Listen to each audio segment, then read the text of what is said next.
유산균을 좋다라고 해서 먹고는 있지만 별로 효과를 모르겠다라고 하는 분들도 계세요. 유산균을 챙겨 드시는 것보다 차라리 발효식품을 조금 더 챙겨 드시게끔, 동물들이 뭔가 건강해지려고 아둥바둥 하는 걸 보셨을까요? 어떻게 하면 더 건강해질까 생각은 하진 않죠. 소가 그냥 풀만 먹고 그냥 그렇게 건강하게 사는 거거든요. 근데 이상하게 사람들만 뭔가 조금 더 건강해지려고 이것저것 많이 찾아요. 한국 사람들이 당뇨에 뭐가 좋다라고 하면은 듣도 보도 못한 여러 가지 식품들을 찾게 되시는데, 그런 것들을 찾기 이전에 평상시에 내가 식사 생활을 기본적으로 잘 하시고 계시는지, 일단 기본만 잘 하셔도 건강은 멀리 있지가 않거든요.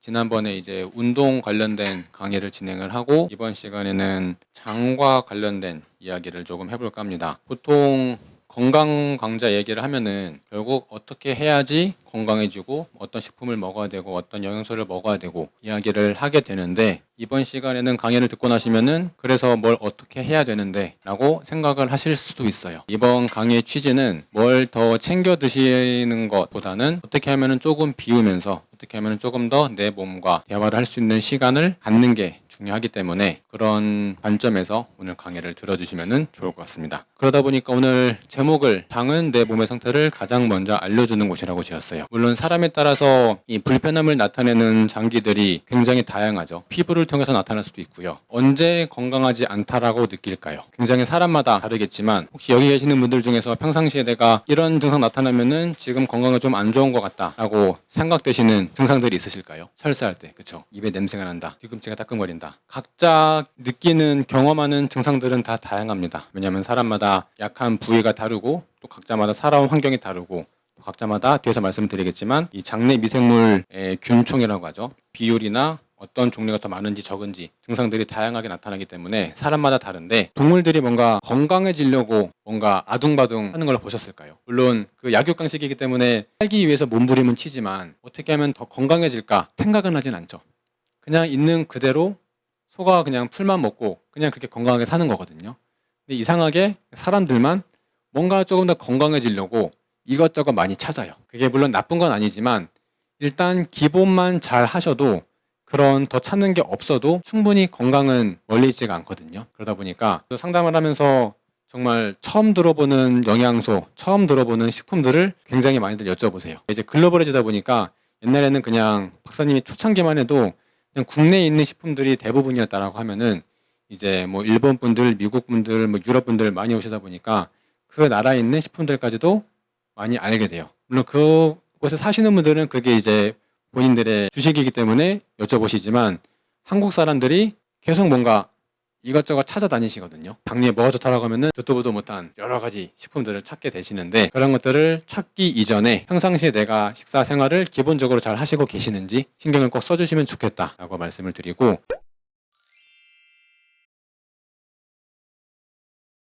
제가 갖고 온 거는 크게 한 5가지 정도예요. 말씀하신 구취도 포함이 되어 있고요. 그리고 두통이나 편두통, 그리고 사람에 따라서는 뾰루지. 저도 그렇고, 이건 특히 박사님이 많이 겪으시는데, 이제 가끔 외식을 하시거나 거의 무조건 지켜 드시지만 간혹 가다가 드시다 보면은 뾰루지가 가끔씩 올라올 경우가 있으세요. 그럴 경우에는 분명 맞게 먹었는데 그 재료 중에서 뭔가가 안 맞는 게 있었구나 라고 느끼시면서 다시 생활을 하시다 보면은 뾰루지는 다시 들어가요. 그런 경우도 있고요. 구내염 같은 경우, 비염 같은 경우도 있는데, 저도 가끔 강의 때마다 저의 과거 이야기를 하기는 하는데요. 저도 이 비염 같은 경우는 박사님이 제가 3살 땐가 2살 땐가 그때 처음 이제 EBM 섭생을 이제 시작을 하셔가지고 저도 그때부터 시작을 했는데, 어렸을 때는 저도 모르니까 그냥 아버지 어머니가 주시는 대로 집에서 밥을 먹고 잘 자라고 있었는데, 이제 초등학교를 들어가고 중학교를 들어가고 하면서, 특히 초등학교 때 제가 벌써 20년도 넘었는데, 그때 당시에 이제 보통 생일 잔치를 하잖아요. 그러면 이제 보통 쉽게 접하는 게 피자, 햄버거, 치킨이었어요. 그래서 밀가루가 좀 안 맞다 보니까 먹으면 불편한 걸 아는데, 그 분위기, 초등학교에 그때 당시 마음에는 그게 맛있으니까 일단 먹어요. 그러면 이제 어머니가 이제 왜 코를 킁킁거리냐고 말씀을 하시거든요. 그러면 이제 그때부터 킁킁거리기 시작하면서 이제 비염이 옵니다. 그러면 이제 그게 한 2, 3일 정도 나타나다가 일주일 지나면서 더 이제 감기처럼 그냥 콧물이 쏟아지고, 더 심해지다 보니까 이제 코가 헐기도 하고요. 그런 경험을 하고 또 2, 3주 지나면 또 나아져요. 그러면 또 하지 말아야지 다짐을 하다가 또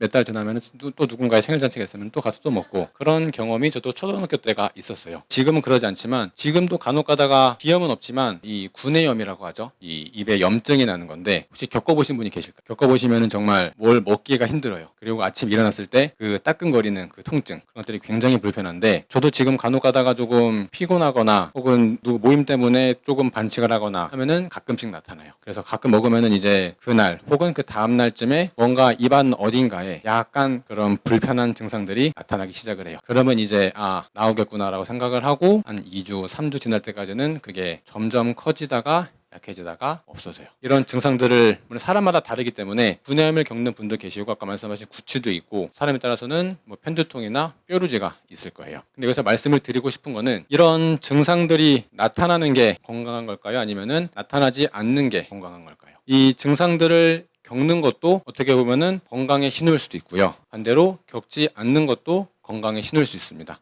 다만 그거는 이제 내가 평상시 어떻게 식사 생활을 하고 계시는지에 따라 달라지는 부분이다 보니까, 원래 안 겪으시는 분들, 애초에 건강하신 분들일 수도 있고요. 근데 간혹 가다가 평상시 식사와 생활 혹은 혈액 검사 혹은 하다못해 체중을 봤을 때 비만이신데 전혀 느낌이 없으시다라고 하면 이분들은 이미 중증 환자인 거고요. 그 외에 혈액 검사나 나머지가 문제가 없는데 경험을 안 하신다 라고 하면은 이미 생활을 잘 하시고 계시기 때문에, 물론 EBM을 하셔서 건강하시는 분도 계시고, 지난 강의 때 원장님 말씀하셨던 것처럼 내가 알게 모르게 평상시에 EBM은 모르지만 내가 식사를 평상시 하다 보니까 이건 편하고 저건 불편하네 라고 하면서 내가 스스로 먹다 보면서 찾아가는 경우도 있어요.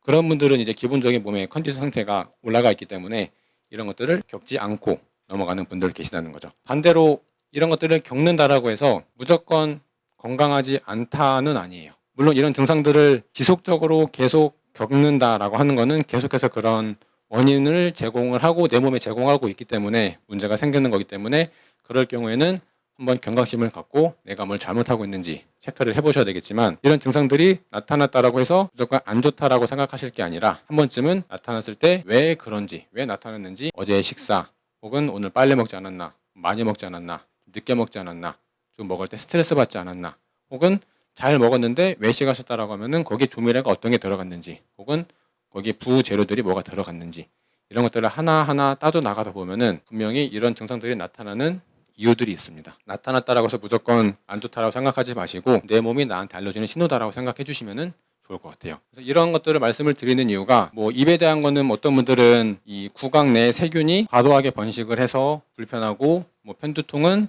뭐 스트레스 때문에 그렇고, 뾰루지는 뭐 외부의 그런 자극 때문에 그렇다라고 말씀하시는 분들도 있어요. 물론 틀린 말은 아닌데, 저희가 봤을 때는 일단 그 근본은 결국 혈액, 이 장에 문제가 있기 때문에 이런 증상들이 나타날 수밖에 없다는 겁니다. 그래서 이번 시간에 장에 대해서 더 자세하게 말씀을 드릴 텐데요.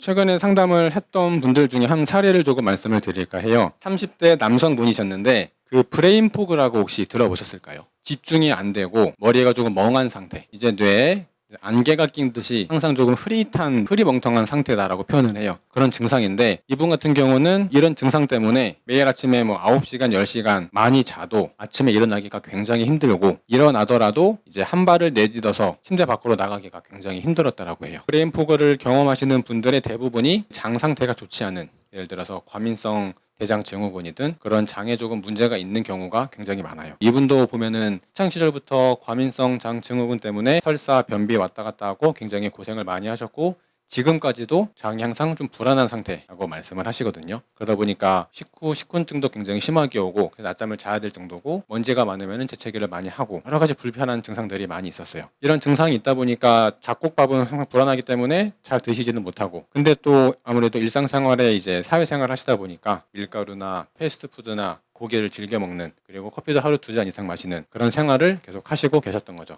상담을 하면서 보니까 분이 S타입이 M타입이셨고, 그러다 보니까 밀가루는 무조건 피하자 말씀을 드리고, 나머지는 커피도 가능하면 끊자라고 말씀을 드려서 커피도 아예 끊고 밀가루 끊고 한 달 정도 지났어요. 근데 한 달 정도가 지났는데 결과적으로는 아침에 이제 일어났을 때 아직은 조금 힘들긴 하지만 예전보다는 딱 바로 눈이 떠지고 바로 움직일 수가 있게 됐다라고 말씀을 하시고, 더 신기한 거는 이분이 항상 이 장 상태가 좋지 않았는데 그 한 달 동안에는 그 불편한 증상들이 한 달에 한 2번 정도만 느끼면서 굉장히 신기해 하셨어요. 많은 현대인들이 장 상태가 좋지 않다 보니까 과거에 비해서 패스트푸드든 그런 정크푸드 같은 그런 음식들 섭취가 잦아지고 탄수화물, 단백질, 지방 위주가 돼버리고 채소, 과일 섭취가 부족해지다 보니까 요즘 현대인들이 항상 그 만성 피로를 호소를 해요. 그래서 만성 피로를 호소하는 분들 중에서 더 심해지면 이런 브레인 포 같은 증상들로 나타나는 분들도 계시겠지만 대개가 피곤함을 늘 호소를 하세요. 그게 단순히 잠을 못 자서, 물론 잠을 못 자는 것도 영향이 있겠지만 애초에 잠을 못 자는 이유가 저녁에 과식을 하시거나 늦게 드시거나 그런 상황이기 때문에 잠을 잘 못 자게 되고 그러면서 악순환이 된다는 거죠.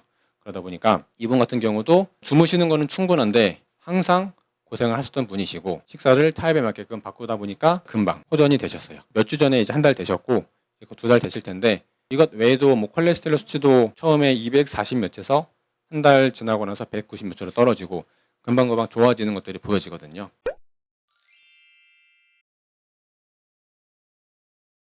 처음 말씀드렸던 건데 굉장히 다양한 증상들을 통해서 우리 몸이 불편하다라고 하는 신호를 주는데 왜 하필 장을 가지고 이야기를 하는지 말씀을 좀 드릴까 합니다. EBM에서도 항상 강조를 하는 게 장 상태를 확인을 해요. 소화 상태가 괜찮으신지, 그러니까 한 달 동안 실천하시면서 소화에는 문제가 없으셨는지, 배변에는 문제가 없으셨는지 라고 체크를 하는데 그 이유가 우리 몸에서 외부와 가장 먼저 만나는 부분이 이 장이기 때문이에요. 물론 더 나아가면은 뭐 위부터 해서 식도부터 해서 음식을 만나는 구강부터 해서 여러 군데가 있겠지만 결과적으로 이 음식물들이 분해돼 가지고 소화 흡수가 되는 부분들은 장이기 때문에 장이 가장 중요하다라고 말씀을 드리는 거고요. 그러다 보니까 아까랑 비슷한 질문인데 장이 편안할 때가 건강한 건지 장이 불편할 때가 건강한 건지 결국에는 둘 다 건강할 수도 있고 안 건강할 수도 있고 그러다 보니까 이 부분들도 잘 신경을 써주시면 좋은데 요즘에 흔히 그 미병이라고 표현을 하죠. 질병은 아니지만 그렇다고 건강한 상태도 아닌 그런 분들이 꽤 많으신데 이런 분들이 보통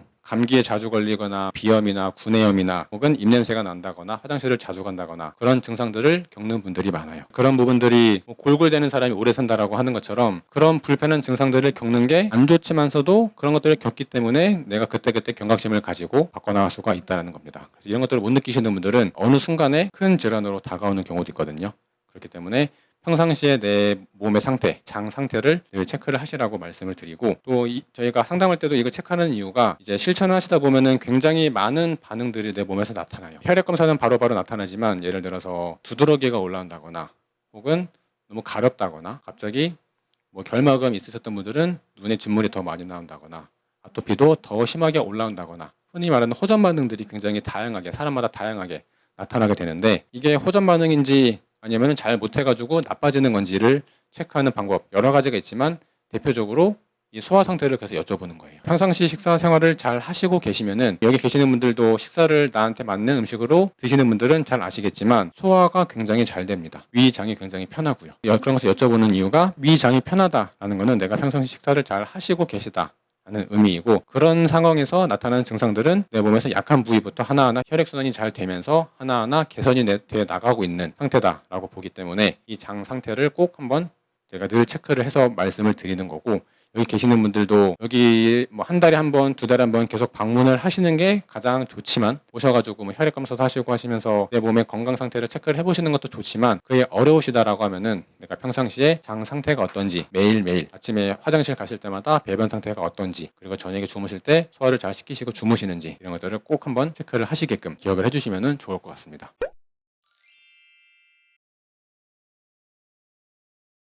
이 신생아와 코알라의 공통점인데 공통점이 뭘까요? 사람이 태어나서 장의 상태가 가장 건강할 때가 언제일까요?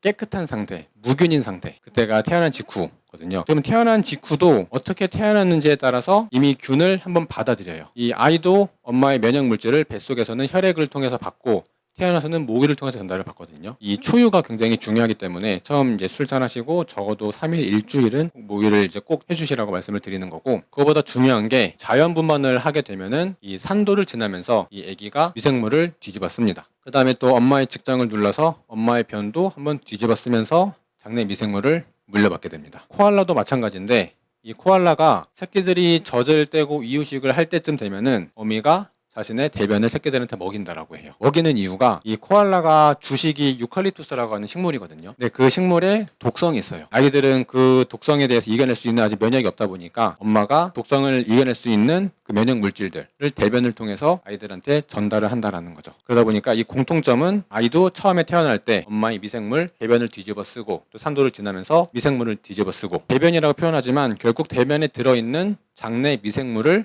아이에게 전달을 하는 거죠. 신생아도 마찬가지로 자연분만을 하게 되면은 엄마의 이 장내 미생물을 받게 되는 거다 보니까 그러다 보니 산모 임산부들이 신경을 꼭 쓰셔야 하는 게 평상시에 임신하기 전부터겠죠. 임신하기 전부터 그리고 임신을 하고 나서 임신 중에도 늘 식사와 생활을 신경 써야 되는 이유가 아이가 태어났을 때 내 몸에 있던 장내 미생물을 전달을 해야 되기 때문에 요즘에는 여러 가지 요인들 때문에 어쩔 수 없이 제왕절개를 하시는 분들 꽤나 많으세요. 그러다 보니까 이 제왕절개를 하다 보면은 신생아가 바로 접하는 게 엄마 피부에 있는 상재균 그리고 병원이나 혹은 그 태어나는 곳에 있던 미생물과 먼저 접촉을 하게 되는 겁니다. 그러다 보니까 물론 이 상재균이나 이 미생물이 나쁘다가 아니라 그 아기가 처음 접하는 게 어떤 건지에 따라서 앞으로의 그 건강 상태가 될 수가 있다는 거예요. 물론 그렇다고 제왕절개를 해서 나오면 무조건 건강이 안 좋냐는 아니지만 상대적으로 통계적으로 봤을 때 자연분만을 해서 난 아이들이 이 제왕절개를 통해서 난 아이들보다 비피더스 같은 이 유산균 유익균의 비율이 훨씬 더 높다라는 거죠. 가능하시다라고 하면은 자연분만이 좋고 그러다 보니까 저도 아이가 지금 3명 있지만 3명 모두 자연분만으로 나왔고 뭐 손자분들 많이 또 보시게 될 텐데 정말 위험한 그런 게 있는 게 아니다라고 하면은 가능하면은 자연분만을 하는 게 산모도 그렇고 아이도 그렇고 건강하게 지낼 수 있다. 그러면 이제 그만큼 장내 미생물이 중요하다라는 건데요. 그러면 왜 중요한지에 대해서 조금 말씀을 드릴까 합니다. 장내 세균 수는 숫자 보시면은 여기 100조개 이상입니다. 우리 몸의 세포들이 보통 60조개라고 표현을 하는데 그것보다 한 1.5배 많은 100조개 이상이 특히 소장보다 대장에 많이 분포를 하고 있어요. 그리고 그 종류만 해도 1000개가 넘고 이것도 아직 계속 알려지지 않은 것도 많다 보니까 아마 계속해서 나올 거예요. 그만큼 굉장히 수도 많고 종류도 많다는 거죠. 그러다 보니까 이런 균들의 역할이 굉장히 많은데 우선 에너지 생산 우리가 기본적으로 탄수화물, 단백질, 지방을 먹어서 에너지를 만들어내지만 그 이외에도 예를 들어서 식이섬유효소 같은 거 우리 몸은 소화를 못하지만 장내에 있는 미생물들이 얘네를 발효시켜가지고 이거를 가지고도 에너지를 만들어내는 역할을 합니다. 그리고 두 번째가 장 연동운동 증가 장내 미생물이 충분히 있어야지 소화 흡수를 촉진하고 노폐물의 배설까지도 원활하게 해준다라는 거고요. 그 다음에 장 점막 증식 항진 그러니까 손상되었던 장 상피세포를 치료하는데도 이 장내 세균이 중요하다라는 거죠. 그 다음에 물질 대사 뭐 담즙이든 콜레스테롤이든 스테로이드든 우리 몸에 관여하는 모든 조절에 관여를 한다라는 거고요. 신경 전달 물질이라고 해서 뭐 세로토닌이든 도파민이든 렙틴이든 이런 것들의 생성과 분비에 영향을 주는데 여기서 한 가지 좀 신경을 쓰실 게 바로 세로토닌이죠. 행복 호르몬이라고 표현을 하는데 생각보다 90% 95% 이상이 이 장에서 만들어져요. 그러다 보니까 장내 환경이 굉장히 중요하다 보니까 장내 이 균들이 잘 자리를 잡고 있어야지 세로토닌이 원활하게 만들어질 수가 있다는 거 꼭 신경을 써주시고 그 다음에 뭐 항균 물질 생산해서 병형균 증식을 억제한다. 그리고 면역 글로불린을 생산하고 삼식세포를 활성해서 면역을 활성화시킨다. 굉장히 다양한 역할을 합니다. 이런 균들은 보통 대개가 대장에 많이 들어있고요. 소장에는 생각보다 균들은 많이 없는데 소장에서는 주로 면역세포들, 우리 몸 전체 한 70% 이상이 소장에 위치하기 때문에 결국은 소장, 대장 둘 다 중요한 장기 중에 하나인 것은 틀림이 없어요. 그래서 이 관리가 중요하다라는 거고요. 그러다 보니까 이제 말씀을 드릴 게 유익균과 유해균인데요. 콜레스테롤 강의할 때 말씀을 드렸던 내용인데 흔히 그 HDL, LDL이라고 표현하잖아요. 그래서 보통은 HDL이 좋은 거고 LDL이 안 좋은 거다라고 이야기를 하지만 우리 몸에서 봤을 때는 좋고 안 좋은 건 없고 각각의 기능들이 역할이 있는 거기 때문에 다 중요한 것처럼 우리 몸에서도 유익균, 유해균이라고 표현을 하지만 유익균 나름대로의 역할이 있고 유해균 나름대로의 역할이 있습니다. 대표적으로 봤을 때 유익균에는 흔히 유산균에 많이 들어있는 뭐 락토바실러스, 비피더스 반대로 유해균 쪽에는 클로스트리디움, 그리고 푸소박테리움, 대장균, 헬리코박터, 파이로리 당연히 이 내용들만 보면은 유익균은 다 좋은 거고 유해균은 다 안 좋은 거다라고 생각을 하실 수도 있어요. 근데 이 대장균 같은 경우는 장염을 유발하는 동시에 또 반대로 생각해 보시면은 비타민 K라고 하는 피가 났을 때 혈액을 좀 응고시켜주는 역할을 하는 비타민 K가 있는데 이 대장균이 그 비타민 K를 만들어내는 데 역할을 해요. 그러다 보니까 유해균이라고 해서 무조건 나쁜 게 아니다라는 거고 그리고 또 헬리코박터 파이로리가 보통 뭐 위궤양이나 위암이나 이런 것들을 유발한다라고 이야기를 하지만 또 이 헬리코박터 파이로리가 있기 때문에 식욕을 조절을 해주고 조금 면역력을 올려주는 역할을 한다라고 해요. 그만큼 무조건 안 좋다라고 볼 게 아니라 각각의 역할이 있기 때문에 중요한 거고, 다만 유해균은 이런 안 좋은 역할도 있다 보니 유익균과 유해균의 비율이 동일 2대 1 정도가 좋고, 나머지 7은 흔히 그 중간균이라고 해서 얘는 약간 박쥐 같은 녀석이에요. 그러니까 유익균이 많으면은 유익균처럼 행동을 하고요. 유해균이 많으면은 유해균처럼 행동을 해요. 그러다 보니 유익균, 유해균의 비율을 항상 잘 맞춰야지 그 나머지 70%에 해당하는 균들이 제대로 된 기능을 할 수가 있다는 겁니다. 그래서 이 부분들을 꼭 신경을 써주시면 좋을 것 같고, 또 한 가지가 이제 유익균이, 유해균이 있어야지 제대로 역할을 할 수가 있어요. 이 나쁜 게 있어야지 얘네가 계속 조금씩 자극을 받으면서 실제로 외부에서 항원 물질이 들어왔을 때 바로바로 반응을 할 수가 있거든요. 예를 들어서 군대를 예시를 들면은 아무런 전쟁 상황이 아닐 때는 군대가 굉장히 조용하죠. 근데 이제 전쟁이 발발했을 때 이 군대가 효과적으로 우왕좌왕하지 않고 제대로 싸우기 위해서는 평상시에 그 훈련을 잘 해야 되는 것처럼 얘네도 유해균이 그런 역할을 해주는 거예요. 그러다 보니까 이 두 가지가 다 중요하고, 다만 이 비율이 한 2배 정도 높아야지 우리 몸에서는 가장 이상적인 상태다라고 보시면 좋을 것 같습니다.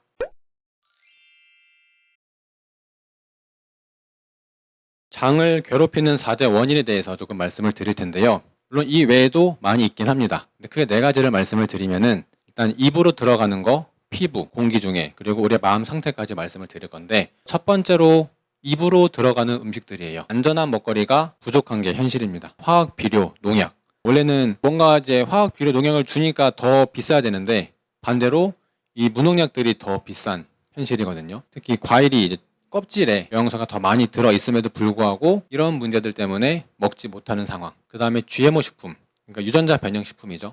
옥수수든 콩이든 굉장히 많은데, 물론 이것도 아직 논란은 많아요. 이게 실제로 뭐 우리 몸에 문제가 없다, 문제가 있다 라고 말이 많은데, 제가 개인적으로 생각을 했을 때는 이게 아직까지 GMO라고 하는 식품이 이제 만들어지고 아직 인간으로 봤을 때는 아직 한 세대도 지나지가 않았어요. 그러다 보니까 이제 한 세대, 두 세대, 세 세대 지날 때 어떤 문제가 발생할지는 아무도 모른다는 거죠. 생쥐나 그런 동물 실험을 통해서 문제가 없다라고 하기 때문에 안전하다라고 이야기를 하는 분들도 계시지만, 만약에 선택을 할 수가 있다라고 하면은 GMO 식품보다는 GMO 식품이 아닌 것을 선택해 주시는 게 훨씬 안전하지 않을까 생각을 하고, 그 다음에 항생제나 성장 촉진제, 소고기를 많이 예시를 드는데, 이 항생제를 맞고 성장 촉진제를 맞아야지 빨리 크고 살이 많이 찌고 기름이 많아지고 흔히 말하는 마블링이 좋아지기 때문에 이런 문제가 있고, 또 이런 소에서 나오는 우유, 문제가 있는 거를 알 수 있는 거가 마케팅에서 볼 수 있는데, 흔히 무항생제 우유라고 막 홍보를 하잖아요. 무항생제 우유가 있다라고 하는 거는 반대로 생각하면 무항생제라고 홍보 강조를 하지 않는 우유들은 항생제가 들어가 있을 수도 있을 확률이 높다라는 거죠. 그런 것들을 한 번 더 신경을 써주시면 좋겠다라는 거고요. 그 다음에 기름 같은 경우도 당연히 뭐 올리브유 같은 경우는 거의 그냥 엑스트라 버진 같은 물리적으로 압착해가지고 짜는 거기 때문에 문제가 없지만, 콩기름이나 일반적인 식물성 기름들은 예전에도 콩기름을 그냥 짜서 1리터를 만들려면은 수십 킬로, 수백 킬로의 콩이 필요해요. 근데 요즘 많이 쓰는 게 그 유기용매 중에서 핵산이라고 있어요. 그거를 쓰면은 조금만 넣어도 거의 수십 배, 수백 배에 가까운 기름이 용출되기 때문에 효과적이거든요. 그리고 그게 보통은 이제 뭐 휘발성이기 때문에 날아가서 문제가 없다라고 이야기를 하지만, 콩이 이제 분해가 되는 과정에서 어쨌든 작용을 하는 거기 때문에 저는 그게 썩 안심이 되진 않더라고요. 그러다 보니까 콩도 물론 핵산 이런 것을 사용하지 않은 순수하게 물리적으로 갈아서 혹은 짜서 만든 기름을 사용하고 있는데, 또 문제는 아무래도 금액적인 문제겠죠. 그러다 보니까 개인의 상황에 따라서 선택을 하시게 되겠지만, 가능하면은 화학적인 것을 사용하지 않은 물리적으로 짠 기름이 좋겠다라고 말씀을 드리고, 물 같은 경우도 식사하시고 나서 저기 정수기에서 떴던 물들, 이런 것들이 안 좋은 건 아니지만 흔히 정수기에서 이제 나오는 물들은 역삼투압이라고 해서 이런 불순물들을 다 제거를 해요. 불순물들을 제거하다 보니까 문제는, 그러니까 일반적인 미네랄 같은 것들도 같이 제거가 된다라는 거죠. 그러다 보니까 정말 그냥 순수하게 물이에요. H2O, 아무것도 없는. 그래서 어떻게 보면 좋지만, 어쨌든 물을 굳이 먹을 거면은 원래 생수에는 물 외에도 뭐 칼슘, 칼륨부터 해서 굉장히 많은 미네랄들이 들어있거든요. 그러다 보니까 물 같은 경우도 평상시에는 정수물 드시겠지만, 가능하면은 생수나 혹은 필터가 좀 괜찮은 걸로 구하셔가지고 물을 드시면은 조금 더 도움이 되실 것 같고, 당연히 뭐 정제된 소금, 설탕은 말씀 안 드려도 이미 지금까지 말씀을 드렸기 때문에 안 좋다라는 거 아시고 계실 거고, 그 다음에 캐러멜 색소도 하나 좀 말씀을 드릴까 하는데, 이 캐러멜 색소도 원래는 나쁜 게 아니에요. 설탕을 끓여가지고 캐러멜라이징 시켜가지고 검게 만들어서 그거를 가지고 음식에 색을 입히고 하는 게 원래 시작이었는데, 그렇게 하다 보니까 시간도 많이 들어가고 비용도 많이 들어가고 여러모로 불편한 거죠. 캐러멜 색소도 1, 2, 3, 4가 있어요. 그래서 1번 같은 경우는 정말 순수하게 설탕을 끓여가지고 만든 거기 때문에 문제가 없지만, 3번이나 4번 같은 경우는 그 암모늄이라고 해서 화학물질을 넣어서 만들어낸다라는 겁니다. 문제는 만들어내는 과정에서 발암물질이 만들어지기 때문에 문제가 될 수밖에 없다라는 거죠. 그러다 보니까 앞으로 가공식품, 특히 뭐 간장과 같은 그런 약간 검은색을 내는 혹은 붉은색을 내는 가공식품 제품을 구입하실 때 꼭 뒤에 원재료명을 보시고 이 캐러멜 색소 3 혹은 4번이 있는지 없는지 체크를 해보시는 게 좋을 것 같습니다. 그 다음에 피부에 흡수는 물질, 흔히 피부도 숨을 쉰다라고 얘기하는데, 물론 대부분은 코를 통해서 대부분 흡수가 돼요. 이 피부에서도 일정 부분은 이 혈액으로 흡수가 되는 부분이 있는데, 그러다 보니까 항상 이 화장품이나 선크림, 이 선크림을 늘 말씀을 드릴 수밖에 없는데, 혹시 여기 선크림을 항상 바르시는 분이 계실까요? 저도 그렇고 박사님은 이렇게 바르지는 않는데, 물론 이게 선크림이 안 좋다라기보다는 햇빛에 오래 노출이 될 경우에는 당연히 좀 발라서 보호해야 될 필요는 있을 거예요. 평상시에 왔다 갔다 하시면서 하는 그 정도의 상황에서는 오히려 그런 상황에서만이라도 햇빛을 쬐야지 비타민 D가 만들어지는 부분도 있고 여러 가지 장점이 많기 때문에, 가능하면은 얼굴은 바르더라도 팔이나 다리는 좀 노출을 시켜가지고 최대한 햇빛에 노출을 했으면 좋겠다라고 말씀을 드리고 싶고, 합성세제도 마찬가지예요. 아까 뭐 무항생제 우유처럼 합성세제도 미세 플라스틱이 없는 합성세제라고 막 강조를 해요. 그렇다라는 거는 일반적인 합성세제는 이 미세 플라스틱이 들어갔을 수도 있다라는 이야기가 되겠죠. 그렇기 때문에 이 부분도 신경을 써 주셔야 되고, 물티슈도 저도 아이를 키우다 보니까 물티슈도 괜찮은 게 있을까 찾다가 찾은 게 물이에요, 물. 그러니까 보통 원재료 보시면은 뭐 굉장히 많은 성분들이 들어가는데, 제가 쓰고 있는 게 그냥 순수한 물. 이제 그냥 물 하면은 이제 오염돼가지고 이제 썩거나 할 수 있기 때문에 정말 그건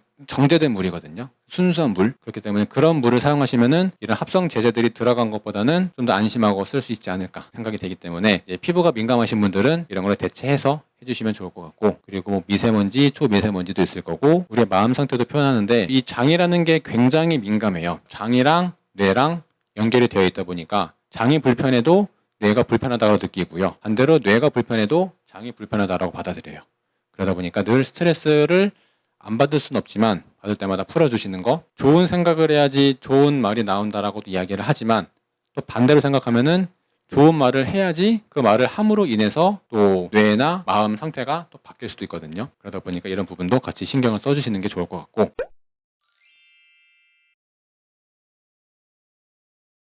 혹시 뭐 뚱보균이다, 날씬균이다 들어보신 분이 계실까요? 뚱보균이 많기 때문에 살이 찌는 걸까요? 아니면 날씬균이 많기 때문에 살이 안 찌는 걸까요? 그래서 제가 말씀을 드리고 싶은 거는, 뚱보균이 많아서 살이 찐다라기보다는 살이 찌는 환경에 노출이 되어 있다 보니까 살이 찌고, 그로 인해서 이 장내 미생물 환경이 바뀌었다라고 보는 게 맞을 것 같아요. 그러니까 뭐 단순히 이 뚱보균 대표적인 게 뭐 퍼미큐테스 날씬균이 박테로이데스인데, 단순히 이걸 먹었다라고 해서 뚱뚱해지는 것도 아니고요. 반대로 이 박테로이데스를 먹는다라고 해서 날씬해지는 것도 아니에요. 물론 효과는 일시적으로 있을 수 있겠지만 근본적으로는 얘가 잘 살 수 있는 환경, 그리고 얘가 잘 살 수 없는 환경을 만들어주는 게 중요하기 때문에 말씀을 드리는 거고, 간혹 가다가 비만 다이어트를 하시는 분들 중에서 말씀하시는 게, 나는 분명 다른 사람들이랑 똑같이 먹는데 나만 살이 찐다 라고 말씀을 하시는 분들이 계세요. 정말 죄송하지만 이제 그분들이 남과 똑같이 먹는다라고 하는 거는 그 상대방은 정말 그 똑같이 먹는 거를 매일매일 하고 계시는 분일 수도 있고요. 반대로 본인 같은 경우는 그렇게 따라하고 있지만 중간중간에 반칙들이 있을 거고요. 그러다 보니까 100% 똑같을 수가 없을 거예요. 근데 만약에 정말 100% 똑같이 하는데도 문제가 있다라고 하면은 그 내가 먹는 음식들이 나한테 맞지 않을 가능성이 높다는 거죠. 그러다 보니까 왜 나만 뚱보균이 많아? 왜 나만 살이 찌는 거야? 라고 생각하시기 이전에 내가 어떤 식사와 생활을 하시고 계시는지 한 번 더 생각을 해보실 필요가 있겠다라고 생각을 해주시면 좋을 것 같습니다.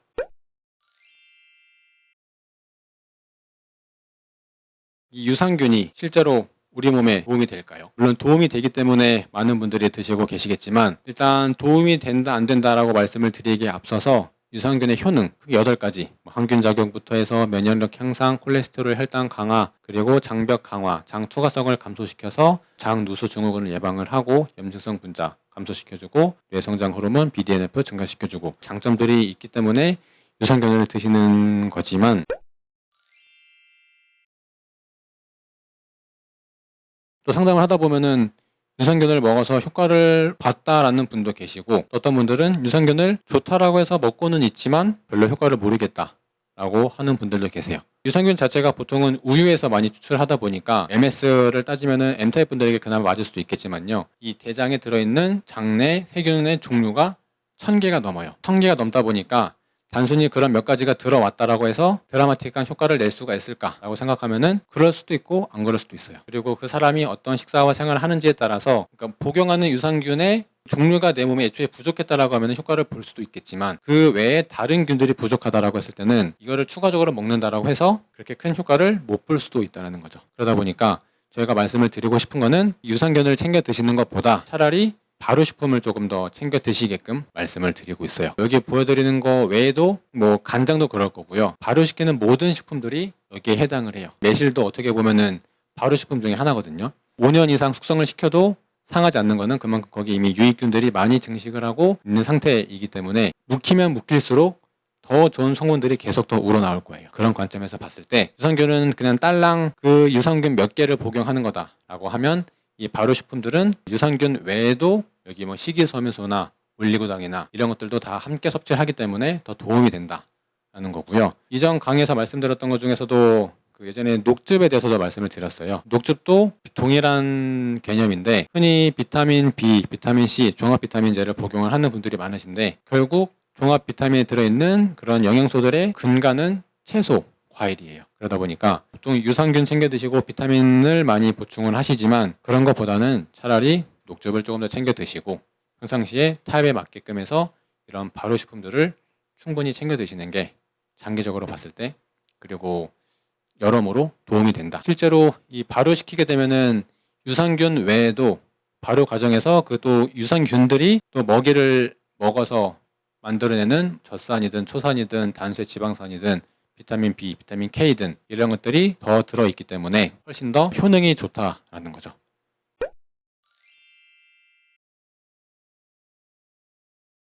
요즘에 이제 브레이크 타임을 갖는 식당들이 많아졌어요. 브레이크 타임을 갖는 이유는 뭐 여러 가지 이유가 있을 거예요. 직원들을 쉬게 하는 것도 있을 거고, 그리고 저녁 준비를 위한 그 준비 시간도 있을 거고, 그리고 점심 시간 동안 어질러펴졌던 그 공간을 정리하는 그런 목적도 있을 거예요. 그래서 우리 몸에서 봤을 때는 지금 영업 준비 중입니다 라고 하는 이 브레이크 타임이 식사를 하시고 그 다음 끼니가 되기 전에 이 꼬르륵 소리가 들릴 때쯤 이라고 보시면 돼요. 이 소장도 이제 우리가 열심히 밥을 먹고 식도를 지나서 위를 지나서 소장을 지나서 소화 흡수가 되는데, 지나가고 나서도 이 소장에는 일부 그런 세균이나 노폐물들이나 음식물들이 남아있을 거예요. 그런 것들이 대장으로 넘어가는 그런 연동 운동을 하게 되는데, 그때 보통 이 꼬르륵 소리가 나거든요. 그러다 보니까 꼬르륵 소리가 난다라고 하는 거는 소장을 청소를 하고 있는 시간이다라고 생각하시고, 이 꼬르륵 거렸을 때부터 해서 30분이든 1시간이든 그 상태를 조금 버티시고 즐기시고 넘어가셔야지 좋다라는 겁니다. 꼬르륵 거린다라고 해서 바로 식사를 하시게 되면은 어떻게 보면은 이제 소화를 시키고 이제 정리를 하고 쉬어야 되는데, 그때 또 음식이 들어오다 보면은 우리 몸은 계속해서 못 쉬는 상황이 되는 거거든요. 익숙하신 분들은 꼬르륵 소리 들리면은 좀 배고픈가 보구나 하고 일하시다가 식사를 하시는데, 이게 익숙하지 않으신 분들은 꼬르륵 소리가 나는 순간 배고파서 뭘 찾는 분들이 많아요. 적어도 30분, 1시간은 조금 참고 견디시다가, 물이나 차 종류는 괜찮아요. 그런 것들을 드시면서 조금 달래시고 버티시고 지나가시면은 조금 더 장 상태가 원활해지지 않을까 싶어요. 그리고 결국 이런 꼬르륵 소리를 더 잘 듣기 위해서는 크게 3가지 정도 타입에 맞는 식품을 섭취하는 거죠. 이게 말씀을 드리는 이유가, 아까도 중간에 말씀드렸던 것 중에 하나가, 나한테 맞는 식사를 하시면은 소화가 굉장히 빨리 됩니다. 소화가 빨리 된다는 거는 그만큼 위 소장을 빨리 지나간다는 거고요. 빨리 지나갈수록 우리 소장은 더 쉴 시간이 많아진다는 거예요. 그래서 나한테 맞는 식품을 드셔서 소화를 빨리 시키시고 그 꼬르륵거리는 그 약간 출출한 그 상태를 최대한 길게 가져가시는 게 도움이 되고요. 그 다음에 충분한 수분 섭취. 소장도 결국에는 연동 운동을 하면서 이 소장 내가 적셔져 있어야지 이런 노폐물들이나 세균들이 원활하게 다 대장으로 지나가거든요. 그러다 보니까 수분을 충분히 섭취를 해야 되는 부분. 3번째가 하루 한 끼 유동식. 만약에 저녁에 조금은 늦게 드시게 된다라고 하면은 식사를 하시는 것보다는 뭐 저희 뭐 약선 효소식이든 혹은 집에 갖고 계시는 타입에 맞는 뭐 단백질 쉐이크든 선식이든 그런 것들로 가볍게 드시는 게 도움이 되겠다라고 말씀을 드리는 거고, 결국 우리 몸은 음식을 먹으면은 그것을 가지고 에너지를 내지만 또 아이러니하게도 에너지를 내기 위해서 에너지가 또 많이 필요해요. 유동식을 드시면은 이 에너지를 만드는 데 필요한 에너지를 최소화시킬 수 있으니까 너무 늦게 드시거나 급할 때는 식사를 한 끼 드시는 것보다는 가볍게 드시는 게 좋겠다라고 이해를 해주시면 좋을 것 같아요.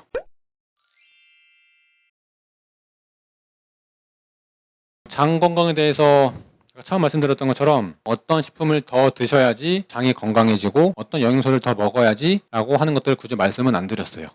그러니까 뭐 글루타치온이든 여러 가지 설퍼라판이든 굉장히 도움이 되는 영양소가 많은 것도 사실이지만, 이번 시간에 말씀을 드리고 싶은 거는 그런 것들을 더 챙겨 드시기 이전에 내가 조금 덜 드시거나 그냥 내가 평상시에 구할 수 있는 재료들 있잖아요. 그런 것들로만 잘 챙겨 드시고 중간중간에 소화 잘 시키시고 비우기만 하셔도 소장, 대장은 충분히 건강을 유지할 수가 있어요. 요즘에는 너무 많이 먹어서 문제지 적게 먹어서 문제가 되는 경우는 거의 없거든요. 많이 드시는 것도 채소, 과일이 아니라 주로 탄수화물, 단백질을 많이 드시다 보니까, 탄수화물, 단백질 물론 먹는 것도 중요하지만 걔네를 먹는 만큼 채소가 충분히 들어가야지 비타민 B1이 탄수화물 소화에 도움이 되고 비타민 B6, 9, 12 얘네가 단백질에 도움이 되고 하는 건데, 그런 것들이 뒷받침이 돼줘야지만이 탄수화물, 단백질이 원활하게 뜰 수가 있기 때문에 그런 부분들을 조금 더 신경을 써주시면 좋겠고, AS 보증이라고 적은 거는 가장 좋은 거는 물론 본인이 직접 집에서 매일매일 아까 말씀드렸던 본인의 상태를 나와의 대화, 내 몸과의 대화 시간을 가지면서 잘하고 있는지 못하고 있는지를 체크를 하시는 게 가장 좋아요. 근데 그게 조금 어렵다라고 하시면은 이제 EBM이 한번 이제 회원이 되시면 저희가 끝까지 건강해지실 때까지 도와드릴 거니까 그런 개념에서 AS 보증이라고 적어놨어요. 가장 좋은 건 이제 집에서 체크를 하시는 거지만 좀 그게 애매하다, 모르겠다라고 하시면은 센터에 방문하셔서 체중 재보시고 체지방 재보시고 혈액 검사를 해보시고 내 몸 상태가, 건강 상태가 어떤지를 체크를 해보시면서 계속해서 내 몸과 대화를 하면서 하나하나 개선해 나가시다 보면은 건강은 그렇게 멀리 있지가 않습니다. 그리고 또 한 가지 장이 편안하려면은 그만큼 입이 좀 고생을 해야 돼요. 그러니까 탄수화물, 단백질처럼 그냥 부들부들한 걸 드시기보다는 채소처럼 좀 까끌까끌한 걸 좀 드셔주시고, 많이 씹을수록 장은 더 편해집니다. 그런 관점에서 더 잘 씹어주시고, 연세가 들수록 치매를 예방하는 차원에서도 씹는 게 굉장히 중요하기 때문에 30번까지 늘려보시고, 힘들다라고 하시면은 그냥 한번 입에 넣고 수저 내려놓으시고 다 씹고 그 다음에 다시 드시고, 그런 것만 잘 신경을 쓰셔도 장 건강은 크게 문제가 없을 겁니다. 그리고 장이 건강하면은 나머지 증상들, 맨 처음에 보여드렸던 구취, 구내염, 비염, 그리고 더 나아가서 자가면역, 아토피 같은 그런 질환들, 암까지도 예방이 가능하기 때문에 이번 시간을 통해서 말씀을 드리고 싶은 거는 기본에 충실하자입니다.